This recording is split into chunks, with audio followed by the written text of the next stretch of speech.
หักหลังน้ำตาพังยาวยาวเจ็บปวดร้าว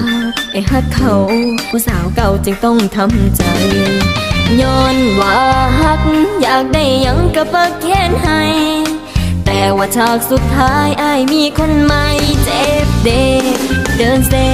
มาหาเสียวขอเพียวให้เขาจักจอเพื่อสิลืมคนหลอกคือเขาได้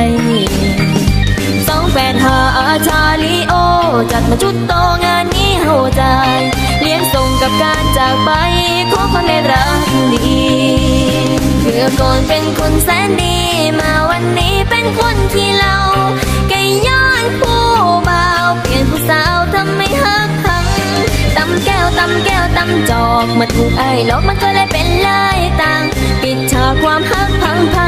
ด้วยน้ำเมา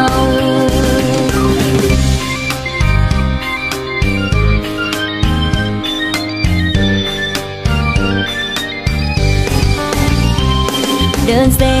มาหาเสียวขอเพียวให้เขาจักจอเพื่อสิลืมคนหลอกคือเขาได้285ชาลีโอ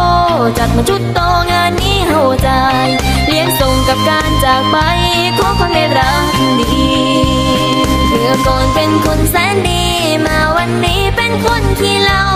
แกย้อนผู้บ่าวเปลี่ยนผู้สาวทำไม่ฮักพังตำแก้วตำแก้วตำจอกมาถูกไอ้หลอกมันก็เลยเป็นลายต่างปิดฉากความฮักพังด้วยน้ำเมาเขาบ่เป็นพ่อและก็น่าบ่คือแม่จะสิไปแค่ยังน้องลาอย่าปล่อยให้พิษสุรามาทำร้ายชีวิตของเจ้าปล่อยคนที่เขาทิ้งขว้างให้ไปตามทางของเขาหลายคนที่ยังรักเจ้ายังมีอยู่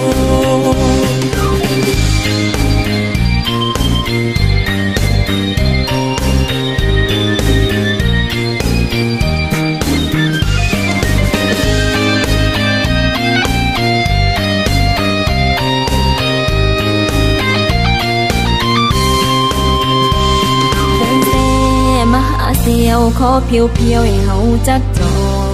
เพื่อสิลืมคนหลอกคือเขาได้285ชาลีโอจัดมาชุดโตงานนี้เฮาใจเลี้ยงส่งกับการจากไปของคนได้รักดีเมื่อก่อนเป็นคนแสนดีมาวันนี้เป็นคนขี้เหล้าแกย้อนผู้บ่าวเปลี่ยนผู้สาวทำไม่ฮักพังตำแก้วตำแก้วตำจอกมาถูกไอ้หลอกมันก็เลยเป็นลาย